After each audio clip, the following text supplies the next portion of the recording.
जरा संभल के। बच्चों के पेरेंट्स मुझे कॉल्स कर करके पूछ रहे हैं, मुझे कंप्लेन्स कर रहे हैं, क्या जवाब दूं मैं उन्हें, बताएं? खुदा के लिए, फॉर गॉड सेक, मेरे स्कूल की बनी बनाई इज्जत को खाक में मत मिलाएं।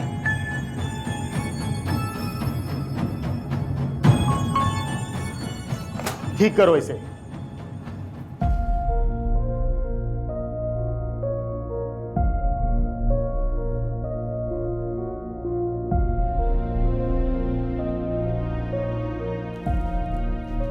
हम अपनी क्लास में जा रहे हैं। अभी तो ब्रेक खत्म होने में आधा घंटा है, इतनी जल्दी जाकर क्या करोगी? एक्चुअली सर खावर से सॉरी करनी है हमें, और साथ सिलेबस का भी पूछना है। हाँ, इस काम में तुम देर मत करना, नहीं तो सरखावर का पारा और हाई हो जाएगा।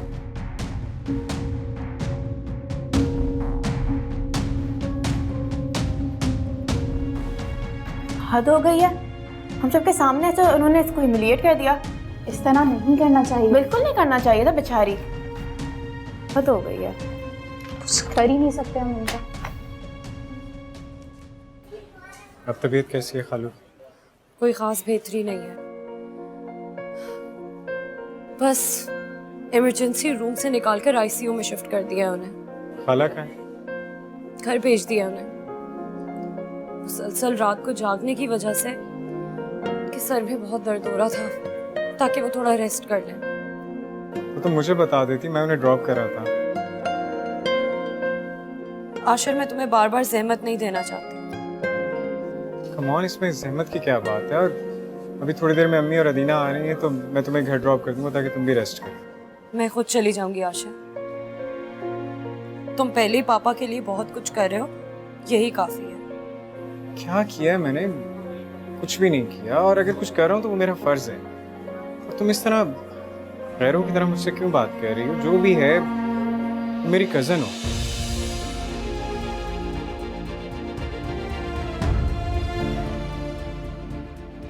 बस, या और कुछ? कोई बला ही ना पड़ जाए ओ दिल के पीछे, ओ दिल के पीछे किसी के दिल में उतरना, जरा जरा संभल के, जरा संभल के। आई एम सॉरी सर, हमारी वजह से आपको सफ़र करना पड़ा। सफर एनीवे, कुछ और मिसेस फ्रा? सर, हमें लास्ट चांस दे दीजिए, हम आइंदा आपको शिकायत का मौका नहीं देंगे, please sir. Chance chance chance chance.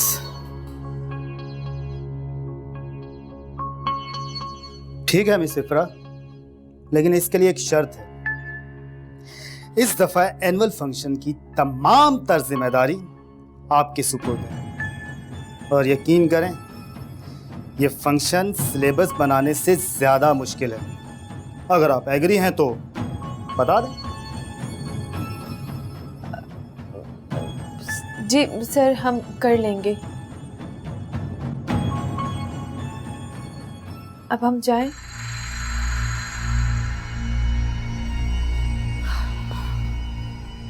Miss इफ्रा, छोटी छोटी बातों पे परेशान मत हुआ करो। रिलैक्स। सर, हमारी क्लास का टाइम हो गया है, हम जा रहे हैं।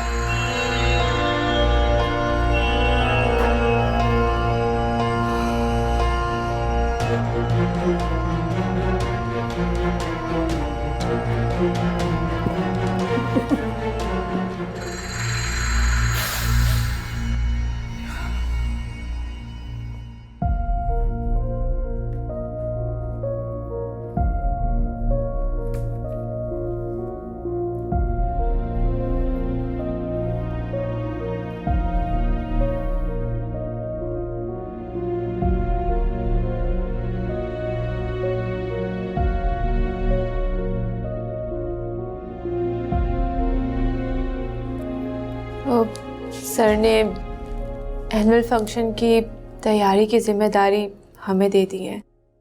लेकिन ये सब कुछ तुम अकेले नहीं कर पाओगी। तो हम कौन सा इफ्रा को अकेला छोड़ देंगे? इफ्रा, हम सब तुम्हारे साथ हैं, हम तुम्हारी पूरी मदद करेंगे, लेकिन सरखावर को इस बात का इल्म नहीं होना चाहिए। सर तो ऐसे ही है, जब से इफ्रा इस स्कूल में आई है सर की नजर बाकी सारे स्टाफ से तो हट ही गई है। अब उनकी मेहरबानी और नवाजिशों का निशाना बेचारी ये बन रही है। आई स्वेयर, मैंने ऐसा ठरकी और छिछोरा प्रिंसिपल अपनी लाइफ में नहीं देखा। सही कह रही हो, लेकिन अब तुम सब मिलकर इसको डराओ तो नहीं। डरा नहीं रहे हैं, सरखावर की असलियत बता रहे हैं। एक नंबर के रंगीन और छिछोरे इंसान है। खैर, वक्त के साथ साथ ये खुद समझ जाएगी।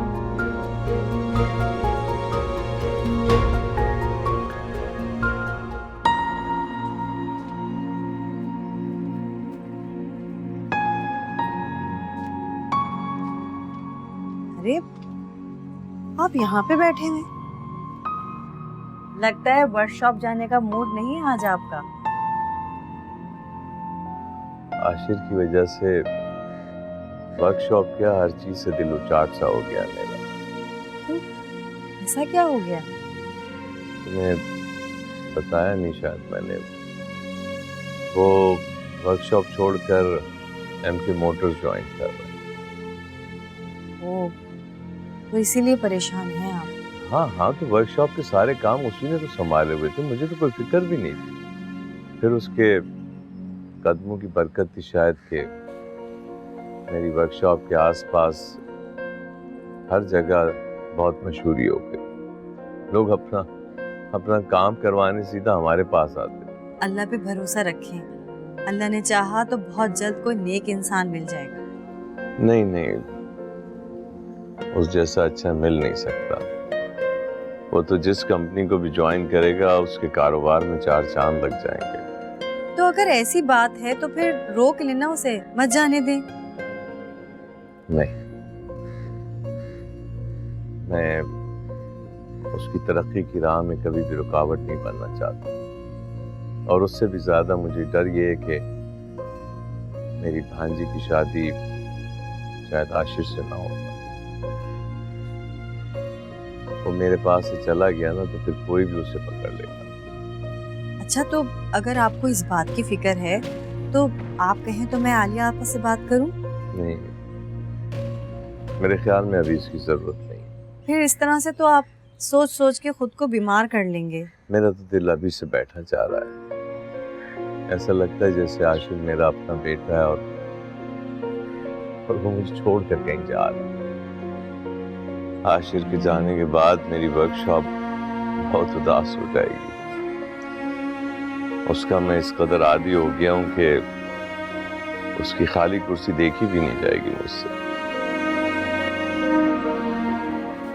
अम्मा, ये किस जंजाल में फंसा दिया मुझे, कहाँ फेंक दिया? ये भी कोई जिंदगी है? क्या बताऊं आपको, आप तो जानती है ना एक कवारी लड़की की जिम्मेदारी कितनी बड़ी होती है। इफ्रा के लिए रिश्ता ढूंढना है, अगर रिश्ता पसंद आ गया तो उसकी छानबीन करो, जब छानबीन होकर रिश्ता तय होगा तो जहेज की तैयारी करो। अम्मा, इतने सारे काम हैं कि समझ ही नहीं आ रहा कि ये सब कैसे होंगे। और इसी सब के बारे में सोच सोच कर मेरे मियाँ की इतनी सी शक्ल निकल आई है। क्या करें? काश इस लड़की के माँ बाप मरने से पहले इसकी शादी कर देते तो हमारी जिंदगी कितनी आसान हो जाती। नहीं अम्मा, मैं बड़ी तंग हो रही हूँ, नहीं हो रहा मुझसे बर्दाश्त। और अम्मा, ये भी तो पता है ना आपको कि जहेज भी तो हमें ही देना पड़ेगा, और कौन करेगा? और है ही कौन उसका? क्या सब्र करूं, सब बर्दाश्त नहीं हो रहा है मुझसे अम्मा, बहुत परेशान हूं।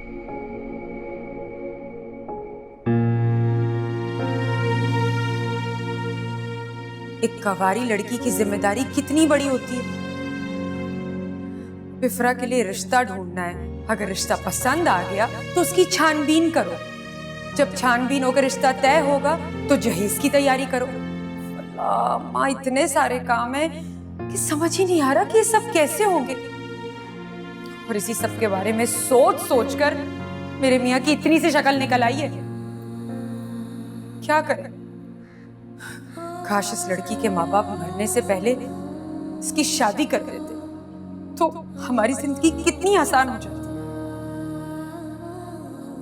अरे इफ्रा, बाहर के काम खत्म हो गए हो तो अंदर आओ। ये काम कौन करेगा? तुम ही ने करने हैं, जल्दी आओ।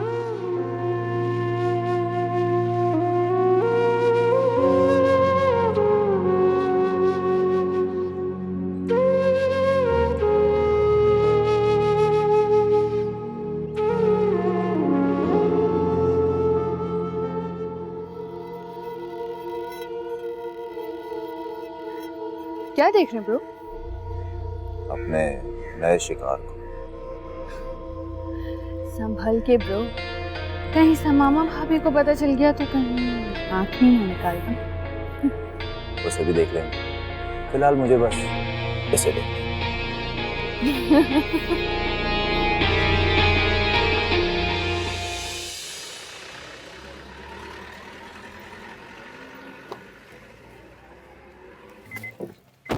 मानूर, ये सारी मेडिसिन देख लो, वो इंजेक्शन भी। हाँ, मेडिसिन भी और वो इंजेक्शन भी। आशिर, इसी इंजेक्शन की वजह से पापा को नई जिंदगी मिली है। ये सब कुछ तुम्हारी वजह से हुआ है। Thank you so much. ऐसे मत कहो, जिंदगी और मौत सिर्फ अल्लाह के हाथ में है। अल्लाह का शुक्र अदा करो। डॉक्टर्स कह रहे हैं बस कुछ दिन और ये इंजेक्शन लगेगा, फिर पापा डिस्चार्ज हो जाएंगे। ये तो बहुत अच्छी बात है। बस तुम घर जाके सबसे पहले शुक्राने की नफिल अदा करो। अल्लाह ने बहुत करम किया है खाली। मैं तुमसे बहुत शर्मिंदा हूँ। हमारा बुरा वक्त चल रहा है और तुम अभी भी हमारा इतना साथ दे रहे हो, जबकि ऐसी कोई बात नहीं।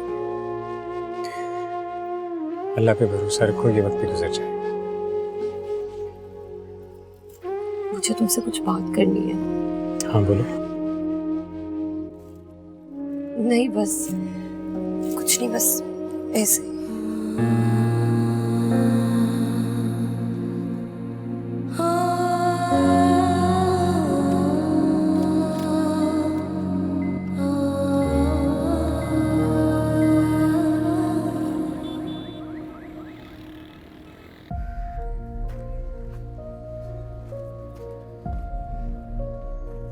मेडिसिन।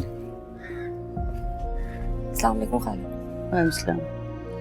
इतनी देर कहाँ लगा दी? अदीना, वो पापा की मेडिसिन ही नहीं मिल रही थी। 3-4 स्टोर्स पे देखा, तब जाके दवाइयाँ मिली। तुम्हें पता है, मैं इतना परेशान हो गई थी कि शायद दवाइयाँ मिलेंगी ही नहीं। आशिर भाई के होते हुए तुम्हें परेशान होने की क्या जरूरत है? क्या मतलब है तुम्हारा?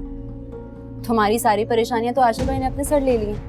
तुम्हें पता है ना कि अस्पताल और दवाइयों में कितना खर्चा होता है, और अगर इन हालात में आपके पास पैसे ना हो तो बड़ी परेशानी हो जाती है।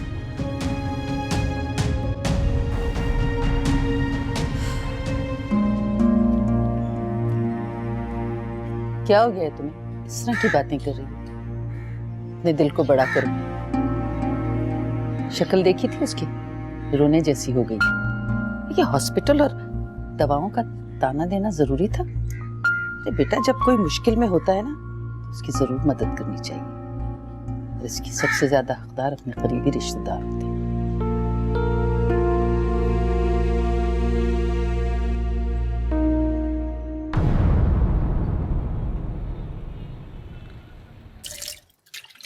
अदीना, बेटा जरा आशिर को फोन करो, पूछो कहीं आज फिर वहीं हॉस्पिटल में रुकने का तो इरादा नहीं। रहने दे अम्मी, कोई जरूरत नहीं है उनको फोन करने की। और मैं देख रही हूँ आजकल बहुत दिल लग रहा है उनका वहां पे। खून जल रहा है मेरा। तुम्हारा खून तो जलता ही रहता है, ये कौन सी नई बात है? तो मुझे मजीद परेशान मत करो। अम्मी, आप एक काम करें ना, आप भाई की शादी करवा दें। ऐसा ना हो कि वो फिर महानूर और खाला के चुंगल में फंस जाएं। कैसी बातें करने लगी? अरे वो मानूर का शौहर बगैर तलाक दिए कहीं गायब हो गया। वो बेचारी उस गम में पागल हो रही है। किसी दूसरे को क्या चुंगल में फंसाई? अम्मी, मोमिन एक सुराग से ना 2 बार नहीं डसा जाता। खालू का खर्चा, अस्पताल की दवाइयाँ, सब कुछ भाई तो कर रहे हैं। और आजकल तो मुफ्त के ड्राइवर भी बने हुए हैं उनके। तुमने मुझे हॉस्पिटल में भी बहुत परेशान किया है, अब मजीद परेशान मत करो। अम्मी आपकी तो ना कुछ समझ में नहीं आता।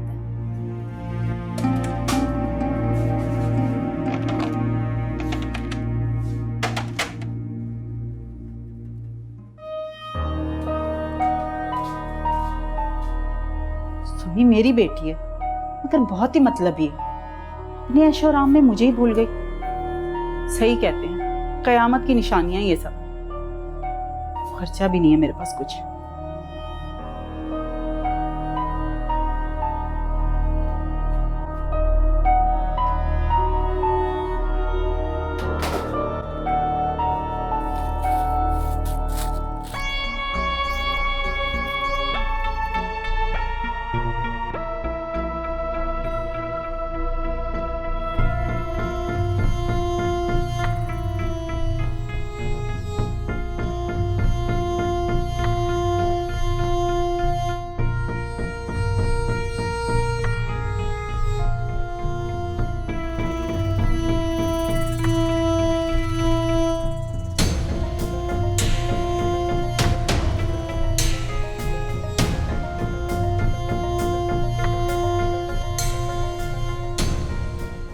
अल्लाह का शुक्र है तारिक की तबीयत पहले से बेहतर नजर आ रही है। जी अम्मी, अल्लाह का शुक्र है।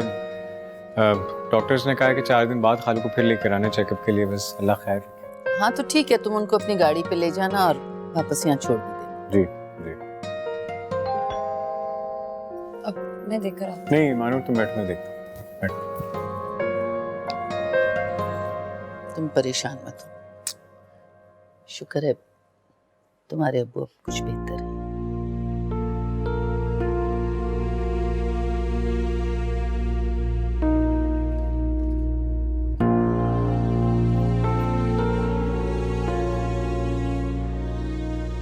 ये सब क्या है मानो? घर खाली करने का नोटिस? घर खाली करने का नोटिस? क्या कह रहे हो तुम? ये सब क्या है मानो? कुछ नहीं खाला। बैंक से घर खाली करने का नोटिस आया है। तुमने तो क्या खाला खालू तक ने हमें बताना गवारा नहीं किया। पापा की परेशानी की वजह से किसी को कुछ भी बताने का होश ही नहीं रहा। अब मैं समझा, यकीनन खालू की तबीयत खराब होने की वजह यही है। अल्लाह खैर करे। देखो मानो बेटा, अल्लाह अपने प्यारे बंदों को आजमाइश में डालता है। परेशान मत हो, तुम अकेली नहीं हो। हम हैं ना तुम्हारे साथ। मुझसे और आशिर से जो भी बन पड़ेगा हम जरूर करेंगे। परेशान मत हो।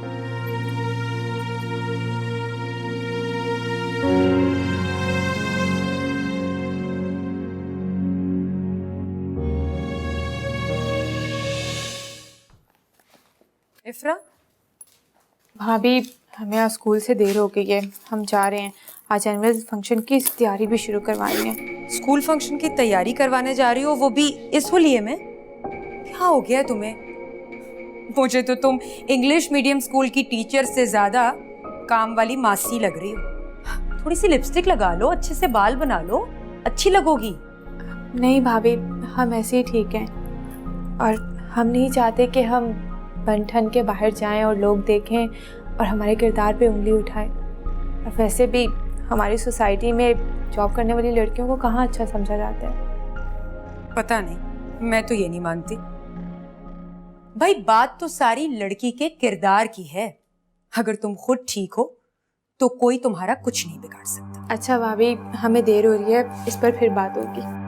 खुदा हाफिज। खुदा हाफिज। मासी ही लगना तुमने, कुछ और नहीं हो सकते तुम।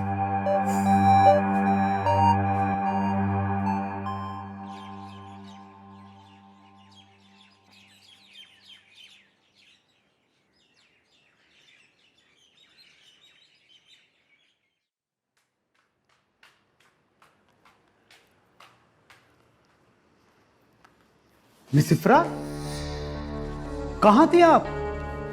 इतना लेट? पूरे पौना घंटा लेट हैं आप। जब टीचर खुद वक्त की पाबंदी नहीं करेगी तो स्टूडेंट्स को क्या खाक सिखाएगी? देखिए मिस इफ्रा, अगर आपको जॉब नहीं करनी तो मत करें, मगर मेरी स्कूल की रेपुटेशन खराब मत करें। देखिए सर, एक्चुअली सुबह मेरी आँख थोड़ी देर से खुली थी, लेकिन आइंदा आपको शिकायत का मौका नहीं दूंगी। चलें ये भी देखते हैं, ये स्कूल का नया सिलेबस तैयार किया आपने? वो सर, हम एनुअल फंक्शन में बिजी हैं, इसलिए टाइम नहीं मिला। ओह अच्छा, तो अब एनुअल फंक्शन का बहाना बनाकर आप रूटीन की कामों से जान छुड़ाएंगी। सर आप हमें थोड़ा टाइम तो दें, हम सब मैनेज कर लेंगे। ठीक है, लेकिन मिस इफ्रा, ये आपके पास लास्ट चांस है। अगर इसके बाद ऐसा हुआ तो उसके जिम्मेदार आप खुद होंगी। चलिए जाइए अब।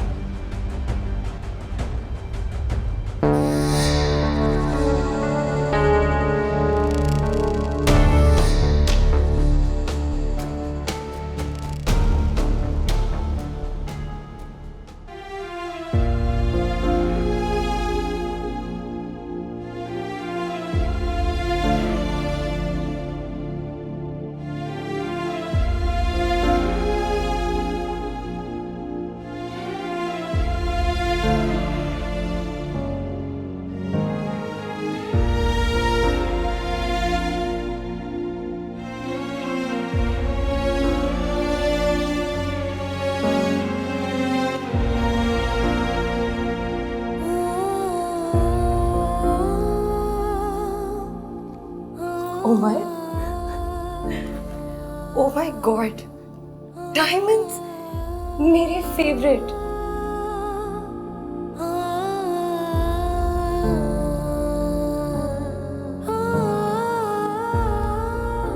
ये उमर ने मुझे कितने प्यार से दिया था, अब जब वो ही नहीं रहा तो मैं इन चीजों का क्या करूंगी?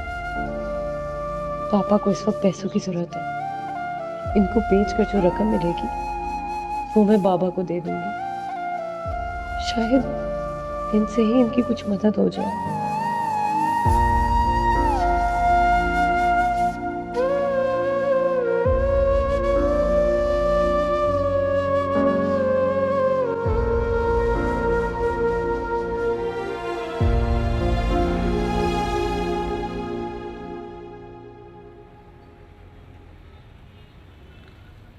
अच्छा, तो अभी यहाँ बेचने आई हैं?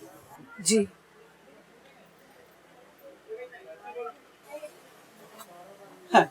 बेबी क्या बेवकूफ समझाया कि आपने हमें? ये तो नकली है, ये पकड़ी है, और ये भी नकली है। सही से चेक करिए, ये ब्रेसलेट डायमंड का ब्रेसलेट है। नहीं, आपको जरूर कोई गलत फहमी हुई। ये देखिए, आप ये किससे मालूम करा लेंगे? मार्केट में नकली है, आप इसे नकली पकड़ा दिए।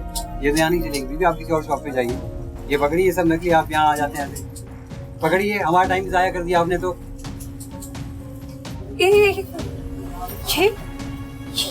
ये भाई मेरी ज्वेलरी है, ये भी हाँ मेरी तो बीबी, ये भी तो नकली है। तुम दोनों मिले हुए हो क्या? है ओ बीबी, बात सुनो। ओ कहाँ? अरे पुलिस को बुलाओ। यहाँ क्या हमें बेवकूफ समझा तुम लोगों ने?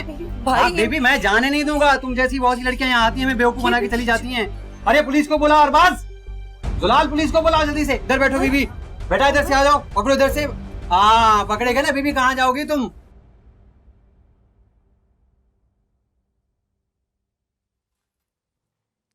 वैसे तो तुम्हारे काम में ठीक ठाक कमाई है, नकली जेवर बेच के दिहाड़ी तो अच्छी लगा लेती होगी। मैं नकली जेवर नहीं बेचती, मेरे जेवर नकली होने का मुझे खुद आज पहली बार पता चला है। हर मुल्जिम का पोल खुलने पे पहली दफा ऐसे ही मासूम बनता है। लेकिन लड़की, ये मत समझना कि तुम्हारी इस झूठी कहानी पे मैं इतना सा भी एतबार कर लूंगा। सर मैं कोई झूठ नहीं बोल रही हूँ आपसे, मैं आपको पहले भी बता चुकी हूँ। इस नेकलेस के चोरी होने पे मेरे पापा ने पहले भी रिपोर्ट करी है। देखो लड़की, शराफत से मुझे अपने ग्रोह के बारे में बता दो। अभी तो मैं बहुत प्यार से पूछ रहा हूँ, आया ना अगर मैं अपनी रवायती तफ्तीश पे, तुम बहुत नाजुक और कमजोर लड़की हो। वो दूसरी औरत कौन थी? मैं नहीं जानती उस औरत को। मैं जब शॉप पे गई थी वो वहां पहले से मौजूद थी, और तो और उसके पास मेरे ये चोरी हुए हुए जेवर भी मौजूद थे, और वो सारे जेवर मुझे मेरे ससुराल वालों ने दिए थे। अगर ये नकली जेवर तुम बेच देती तो तुम्हारी तो ठीक ठाक दिहाड़ी लग जाती। तुम उसी ग्रोह से हो ना जो अपना ये नकली जेवर बेचकर ज्वेलर्स को लाखों का चूना लगाती हो। अगर तुम उसी गिरोह से हो फिर तो अपनी तरक्की हो ही गई।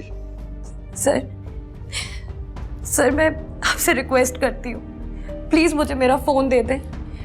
मेरे घर से किसी को नहीं मालूम कि मैं यहाँ मौजूद हूँ। मुझे अपने पापा को कॉल करनी है, मुझे उन्हें बताना है कि मैं यहाँ हूँ। मुझे तो अब शदीद परेशानी हो रही है। महानूर अभी तक घर नहीं आई, पता नहीं कहाँ रह गई है।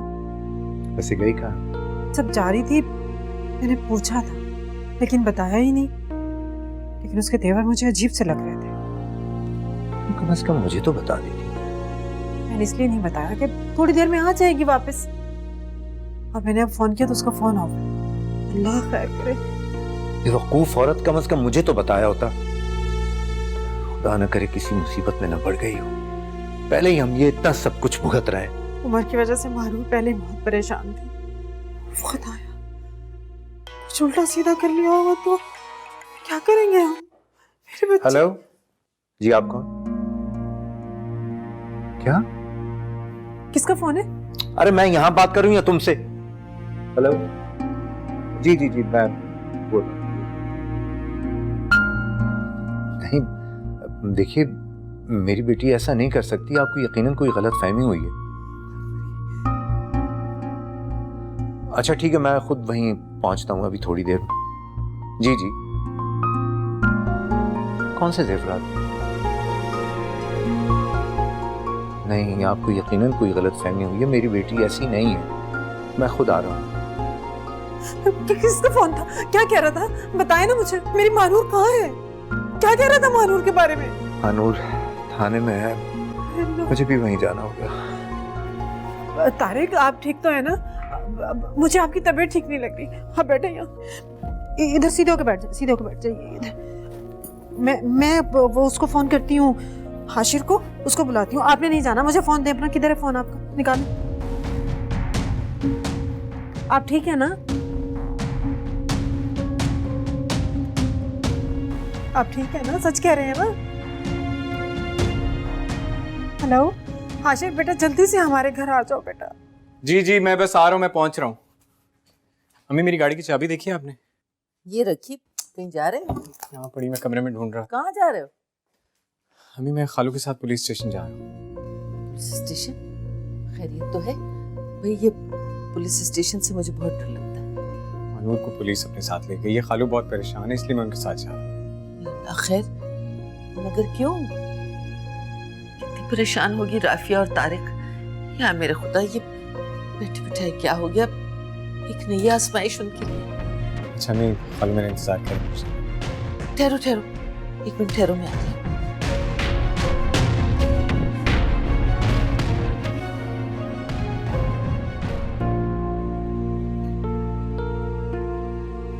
ये कुछ पैसे रख लो। अम्मी, मैं मैनेज कर लेता। नहीं नहीं, रखो, जरूरत पड़ सकती है ना। अल्लाह के हवाले। अल्लाह मियां, ये क्या हो गया? किस मुश्किल में फंस गए बेचारे। अल्लाह खैर करे। मैं जाके आयत करीमा पढ़ती हूँ, इंशाल्लाह जल्दी वापस घर आ जाएगी।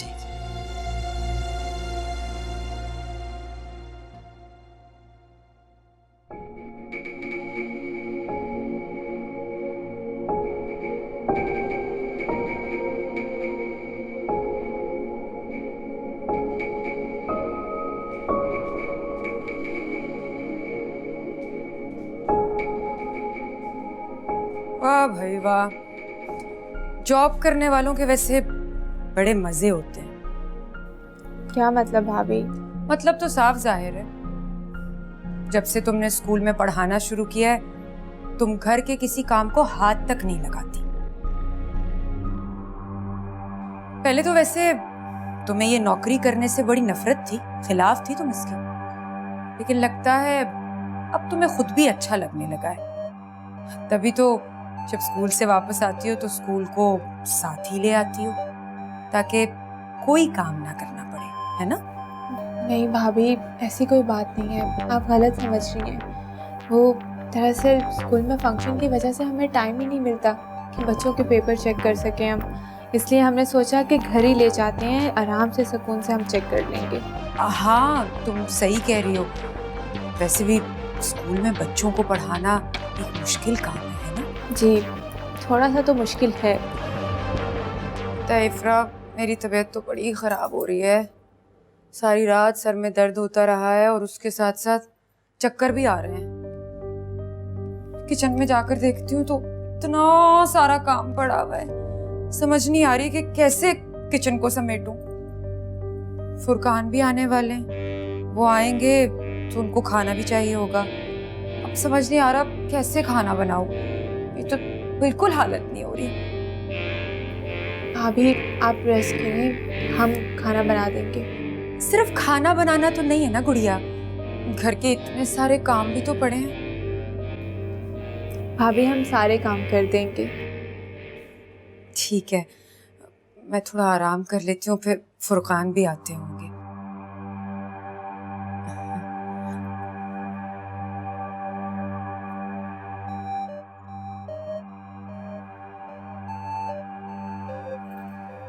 अल्लाह, बड़ा दर्द है सर में।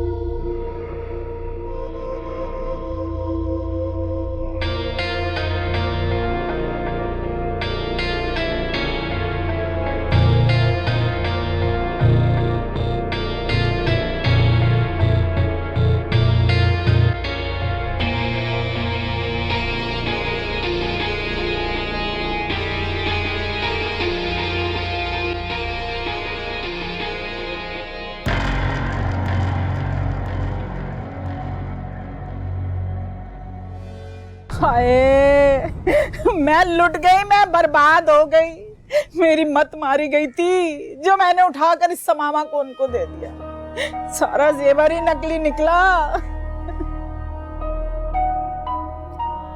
हाला, तुमने भी तो समामा की शादी इतनी छुप छुपा के कर दी कि किसी को कानो कान खबर ही नहीं हुई। अरे हमने तो उसका शौहर ही नहीं देखा अभी तक। पूरे मोहल्ले को ना सही, कम से कम आसपास के 2-4 घर वालों को ही बुला लेती। क्यों? उन्होंने आकर जेल दे के रुखसत करना था। बेवारत, धूमधाम से शादी नहीं कर सकती थी, इसलिए एक शरबत के गिलास पे रुखसत कर दिया उसको, और वो भी दूसरे शहर। दूसरे शहर? इतनी दूर? अरे मेरी बेटी के साथ उन जालिमों ने क्या किया होगा, क्या हाल किया होगा। मेरी जान का टुकड़ा है वो। अल्लाह पाक, क्या करूं। वैसे खाला, क्या वो जाते हुए समामा आपको जेवर देके गई थी? नहीं नहीं, वो जब उसकी सास उसका रिश्ता लेने आई थी ना, तो इतना महंगा हार पहना कर गई थी उसको। वो तो सुमामा शादी के बाद भूल गई साथ लेके जाना, तो मैंने सोचा चल सन्यारे को दिखा के पॉलिश करवा लूं, मगर वो, अरे वो तो नकली निकला। या अल्लाह, मेरी बेटी। वैसे खाला, इससे तो कहीं से भी साबित नहीं होता कि समामा के ससुराल वाले गलत हैं। और पहले तुम ही तो बड़ा कहती थी कि वो बड़े अमीर हैं, इतने अच्छे हैं। फैसला करने में जल्दबाजी मत करो। समामा और उसके ससुराल वालों को फोन करके बात कर लो। कैसे कर लूं? मेरे पास तो उनका नंबर भी नहीं है। भाई समामा का नंबर ही लिख लेती। अब इसको कैसे बताऊं कि मेरे पास तो राब्ता करने के लिए भी कोई चीज नहीं है। अल्लाह मियां, क्या करूं मैं? कहां से लाऊं अपनी बेटी? मामा, अरे ये सामने ही तो बैठी है, क्यों एक्साइटेड हो रहे हो? मामा, एक्साइटमेंट की बात भी तो है ना। क्या बात है? हाँ हाँ, तो बताओ। अब तो मेरे सामने ही बताना पड़ेगा कि क्या एक्साइटमेंट की बात है। मामा, मैंने सबके दुबई के टिकट्स बुक करवा लिए हैं और वीजा भी लग चुका है। Wow! I'm so excited. I'm really really excited. That's good. इसी बहाने हम समामा के फादर से भी मिल लेंगे और इसको भी मिलवा देंगे। उनकी नाराजगी भी खत्म हो जाएगी। क्यों समामा? जी आंटी, क्यों नहीं। भाई देखो, तुम टेंशन मत लो। तुम तुम्हारे फादर को मनाना मेरा और उमर का काम है। बस तुम जाने की तैयारी करो और खूब सारी शॉपिंग करो। जी ठीक है। और टिकट के साथ ये कुछ कैश भी है। तुम जाकर शॉपिंग कर लो और बाकी एंजॉय हम दुबई में करो, right? Thank you Umar. So मामा वो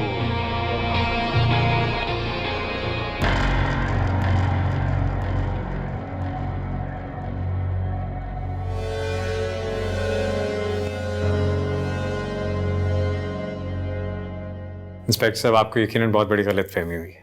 मेरी कजन का नकली जेवर बनाने या उसे फरोख्त करने वाले किसी गिरोह से कोई ताल्लुक नहीं है। आप ये बात कैसे कह सकते हैं कि इनका गिरोह से ताल्लुक नहीं है? रंगे हाथों पकड़ी गई है जेवर बेचते हुए।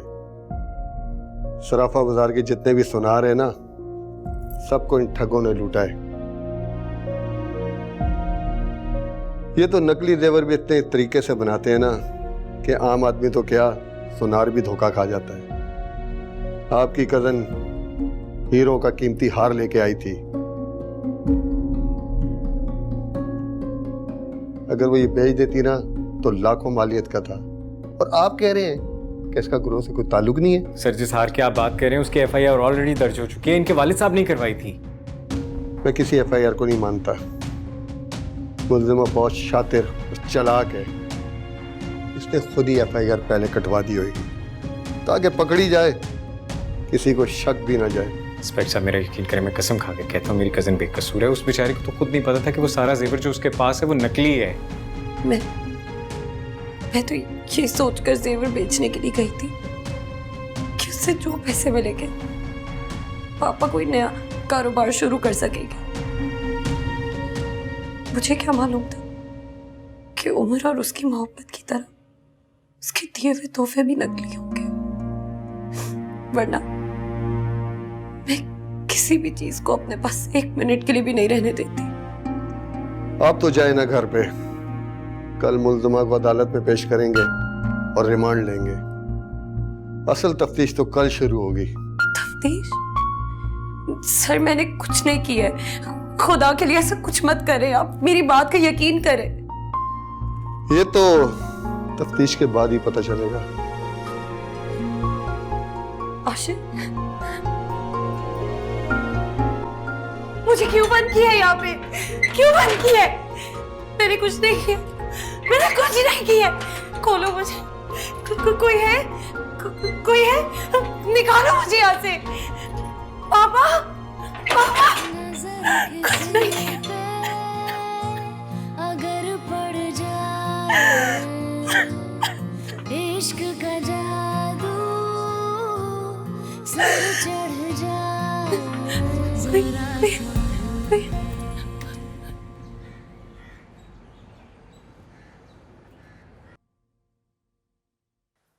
आशिर भाई बैठ जाएं। इस तरह टहलने से आपका मसला थोड़ी हल होगा। क्या करूं मैं?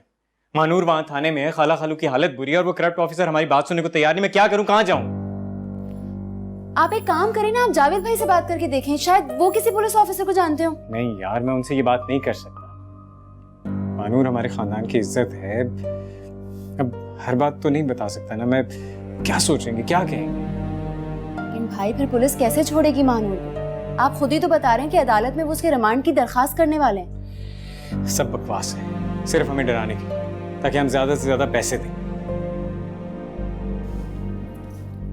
भाई आप ये बात तो सोचें कि खालू के पास पुलिस वालों को देने के लिए पैसे तक नहीं है।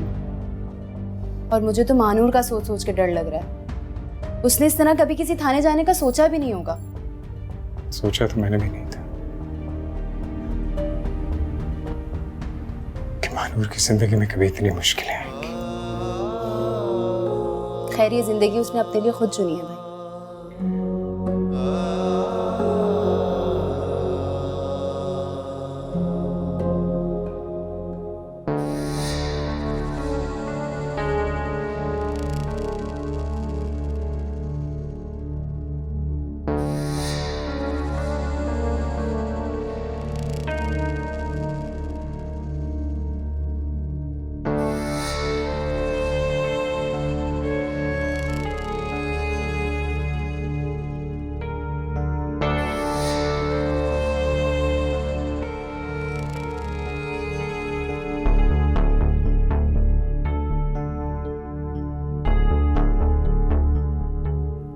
कौन है सर आप?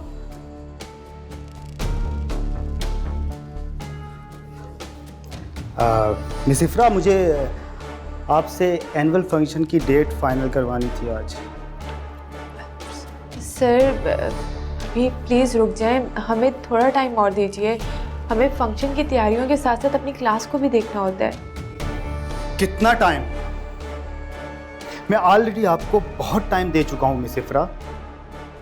आप शायद जानती नहीं हैं कि यहाँ इस स्कूल में आपको हायर करने का जो डिसीजन था वो सिर्फ और सिर्फ मेरा था। हालांकि आपसे ज्यादा टैलेंटेड और एजुकेटेड टीचर्स बाहर मौजूद थी जिनको मैंने फारिग किया सिर्फ और सिर्फ आपके लिए। मुझे लगा था कि शायद आप मेरे स्टाफ में शामिल होंगी तो मेरे स्कूल का नाम रोशन करेंगी। आपने मुझे बहुत डिसअपॉइंट किया है मिस इफ्रा। सिलेबस तक की अलिफ बे तो आपको आती नहीं है। और शायद मुझे लगता है कि शायद नहीं बल्कि यकीनन मैंने बहुत बड़ी गलती कर दी है एनुअल फंक्शन की जिम्मेदारी आपको देके। नहीं सर, हमें बस थोड़ा टाइम दीजिए, हम आपको शिकायत का मौका नहीं देंगे। लेकिन सर हम मानते हैं कि टाइम ज़्यादा लग रहा है, लेकिन हम क्या करें, प्राइमरी सेक्शन के बच्चों को एक बात बार बार बतानी पड़ती है। टैबलो और स्किट के रोज़ाना रिहर्सल करवा रहे हैं हम, लेकिन अगले दिन वो हमें वैसा रिस्पॉन्स ही नहीं देते। आप भी तो मुझे रिस्पॉन्स नहीं देती मिस इफ्रा। एनीवे, आज मैं आपकी क्लास में आऊंगा और देखूंगा कि आप कैसे काम करती हैं।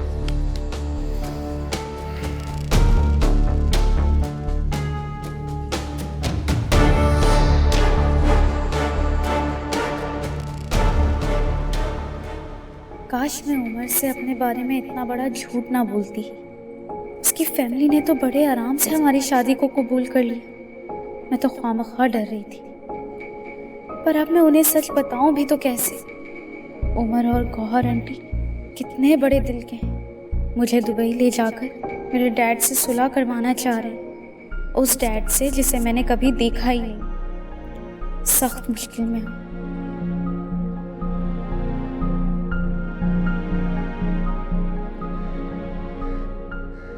क्या मैं उमर को अपने बारे में सच बता दूं और उसे अपने घर ले जाकर अम्मा के सामने खड़ा कर दूं? फिर उसे कहूँ ये तुम्हारी सुनी की हकीकत है और ये है उसका टूटा फूटा घर। लेकिन इस बात की क्या गारंटी है कि इस सच को उमर कबूल कर लेगा? इसकी मोहब्बत पे जाऊं तो कुछ भी मुश्किल नहीं लगता, पर अपने इस दिल के खौफ का क्या करूं जो मुझे एक कदम भी आगे नहीं बढ़ने दे रहा। अम्मा से पूछती हूँ, पर घर में हर वक्त कोई ना कोई होता है, उनसे बात कैसे करूं? तो मुझसे सख्त नाराज हूँ। उन्हें कोई पैसे भी तो नहीं भेजे मैंने। बेचारी कितनी मुश्किल में हूँ। मेरा ख्याल है दुबई जाने के बारे में मुझे एक बार फिर सोच लेना चाहिए। सर देखिए, मेरी कज़न एक शरीफ लड़की है, वो एक घरेलू और शरीफ लड़की है, उसे खामखा इस केस में मुलव्वस किया जा रहा है। देखिए वो जो असल औरत है जिसने उसके घर से वो नेकलेस चुराया और बाद में बेचने गई, उसे तो आप भूल ही गए। अगर वो दूसरी औरत मिल जाए ना तो तुम्हारी कजन को छोड़ देंगे। तो उसे पकड़ना तो आपका काम है ना। सर प्लीज, मेरी कजन बेकसूर है। लेकिन उसके बेकसूर होने का कुछ सबूत भी तो नहीं है। सर मैं आपकी कोई भी खिदमत करने को तैयार। प्लीज आप मेरी कजन को छोड़ दें, और जहां तक सबूत की बात है तो मैं भी पूरी कोशिश करूंगा सबूत ढूंढने की। कितने पैसे लाए हो?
चलो आओ बैठो हाँ बैठो। आशिर मैं वो खुद चली जाऊंगी। तुम्हारी तबीयत भी ठीक नहीं है मानूर, मेरा घर करीब है, मैं तुम्हें घर ले जाता हूँ, अम्मी तुम्हें डॉक्टर के पास ले जाएंगे, उसके बाद तुम्हें घर ड्रॉप कर दूँ। आशिर मैंने तुमसे कहा ना मैं चली जाऊंगी। अच्छा तुम बैठो, मैं तुम्हें तुम्हारे घर छोड़ देता हूँ, खाला खालू इंतजार कर रहे हैं। आशिर मैं जा सकती हूँ खुद। तुम क्या रोजाना अपना सारा काम काज छोड़ के मेरे पीछे ख्वार होते रहते हो? तुम्हें कितनी परेशानी होती होगी। कैसी परेशानी? कोई परेशानी नहीं मानूर, नॉट एट ऑल। कैसी बातें कह रही हो तुम?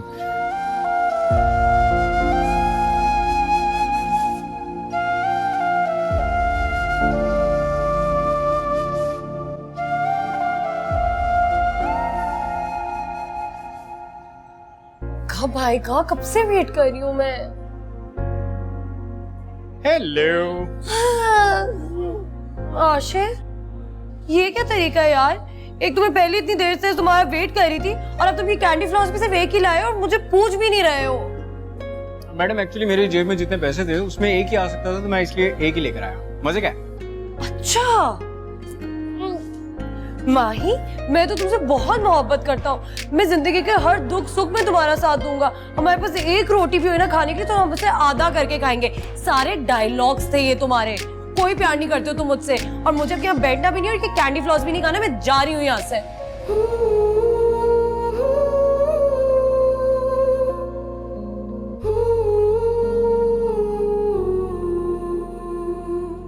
सॉरी ये मैं तुम्हारे लिए लाया हूँ। झूठ। I swear मैं बहुत दिल से तुम्हारे लिए लाया।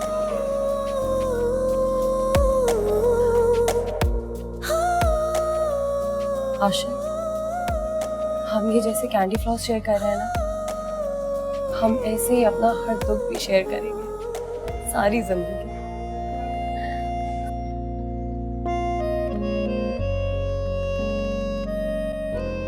आज तुम अपना सारा दुख अकेले ही सह गई मानो। इस बात का मुझे बहुत दुख है।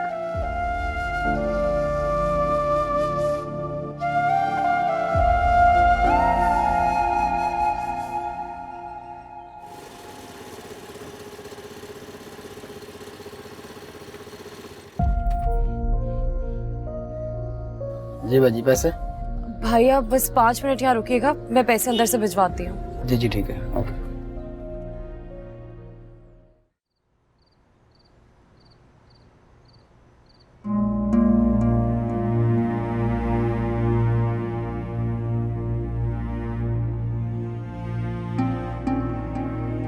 यकीनन मैंने बहुत बड़ी गलती कर दी है एनुअल फंक्शन की जिम्मेदारी आपको देके। हमें बस थोड़ा टाइम दीजिए, हम आपको शिकायत का मौका नहीं देंगे। सर हम मानते हैं कि टाइम ज़्यादा लग रहा है, लेकिन हम क्या करें? प्राइमरी सेक्शन के बच्चों को एक बात बार बार बतानी पड़ती है। टेबलो और स्किट्स के रोज़ाना रिहर्सल करवा रहे हैं हम, लेकिन अगले दिन वो हमें वैसा रिस्पॉन्स ही नहीं देते। आप भी तो मुझे रिस्पॉन्स नहीं देती मिस इफ्रा। एनीवे आज मैं आपकी क्लास में आऊंगा और देखूंगा कि आप कैसे काम करते हैं।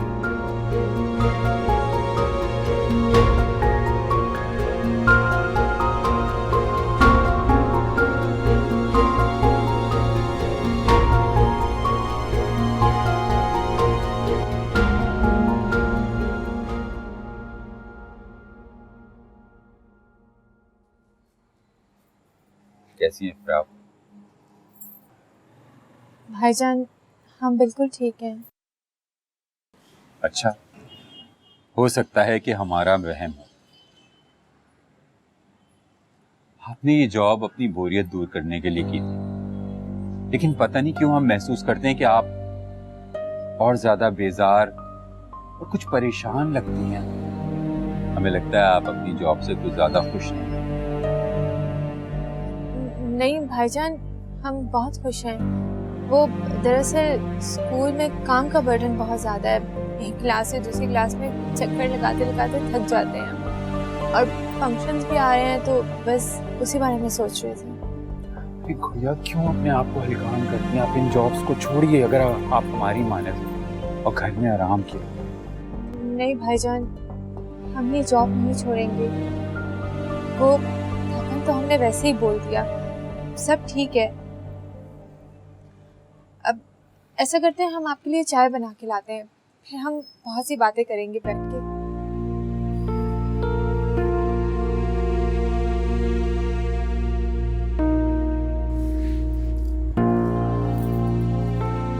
आपने कुछ नोट किया? किस बारे में?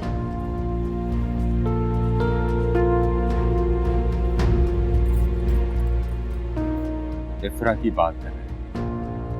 जब से इन्होंने स्कूल ज्वाइन किया पता नहीं क्यों ये हमें कुछ परेशान, कुछ खौफजदा लगता है, जैसे हमसे कुछ छुपा रहे हैं। अरे नहीं, वहम है आपका। इससे भला कौन खौफजदा करे? हमें अब संजीदगी से इफ्रा की शादी के बारे में सोचना चाहिए।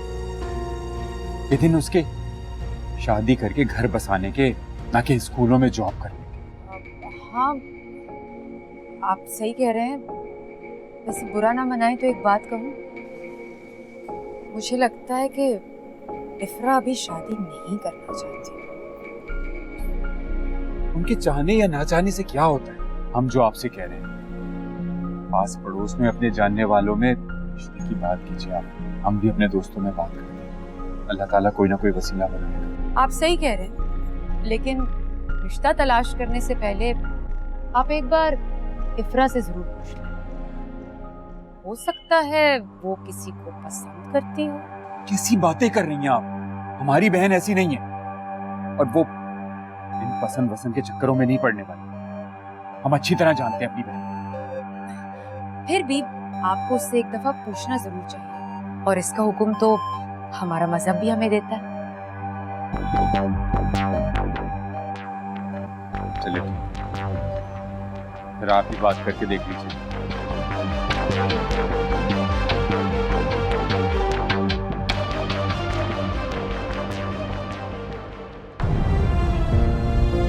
मैंने क्या बिगाड़ा था तुम्हारा? तुमने मुझसे किस बात का बदला लिया? तुमने मुझे बहुत अच्छी तरह ये समझा दिया कि कोई इंसान लालच में किस हद तक जा सकता है। तुम पापा से बेशक उनका सब कुछ छीन लेते, पर मुझे दुनिया का लोगों का सामना करने के काबिल तो रहने देते। मुझे खुद से, अपने जिस्म से और इस कोख में पलने वाले बच्चे से घिन आने लगी है, क्योंकि इसके अंदर तुम्हारा खून जो है। उमर, जब तक मेरी आखिरी सांसें बाकी है, मैं तुम्हें ढूंढूंगी। तुमने मुझे 2 कौड़ी का भी नहीं छोड़ा। एयर कंडीशन वाली गाड़ी में घूमने वाली मानो अब रिक्शों में सफर करती है, और उसके पास किराया देने के लिए 250 रुपए की मामूली रकम तक नहीं होती। मैं मानती हूँ शायद ये मेरा मकफात अमल है, पर मुझे तुम्हारा मकफात अमल भी देखना है उमर।